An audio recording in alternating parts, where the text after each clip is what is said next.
নগরীর শেরশাহ বোরহানি বিএসআরএম স্কুলের মাঠে ঢুকতেই চোখে পড়ল শিশুরা একে অপরের হাতে ফুটিয়ে তোলার চেষ্টা করছেন এক টুকরো লাল সবুজের বাংলাদেশ।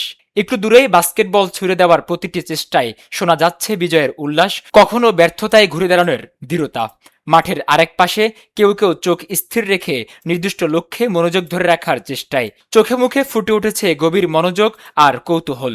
অনেকে দলভেদে রশি টানার খেলায় প্রয়োগ করছেন শক্তি আর কৌশল, যেখানে জিততে চাওয়ার উচ্ছ্বাসে তৈরি হচ্ছে বন্ধন। ক্রল জাম্প ক্যাম্পে কেউ মাটিতে গড়িয়ে, কেউ লাফিয়ে বাধা পেরিয়ে এগিয়ে যাচ্ছে। হিল দ্য ক্লাউনে বল ছুঁড়ে হাসির ঝিলিক ছড়াচ্ছে শিশু মনে। পুরো মাঠ জুড়ে ছড়িয়ে থাকা এসব খেলাধুলা ও কার্যক্রমে সুবিধাবঞ্চিত শিশুরা শিখেছে সহযোগিতা, মনোযোগ ও আত্মবিশ্বাস।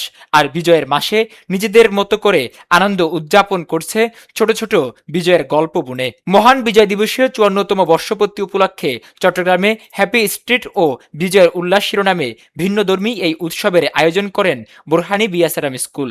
অনুষ্ঠানে উপস্থিত ছিলেন বিএসআরএম গ্রুপের পরিচালক, ফ্লোবেল প্লে স্কুল ও ফ্লোবেল একাডেমির প্রতিষ্ঠাতা হাওড়া তেহসিন জোয়াহের, বিএসআরএম গ্রুপের পরিচালক সাবিন আমের, সিএসআর বিভাগের প্রধান রুনির রহমান এবং বিদ্যালয়ের প্রধান শিক্ষক আব্দুল কাদের। বিদ্যালয় কর্তৃপক্ষ জানায়, নিরাপদ সড়ক নির্মাণ, বৈষম্যহীন সমাজ গঠন এবং শিশুদের জন্য উন্মুক্ত খেলার পরিবেশ তৈরির বার্তা ছড়িয়ে দেওয়াই ছিল লক্ষ্য। নিউজ ডেস্ক, দৈনিক পূর্বকোণ।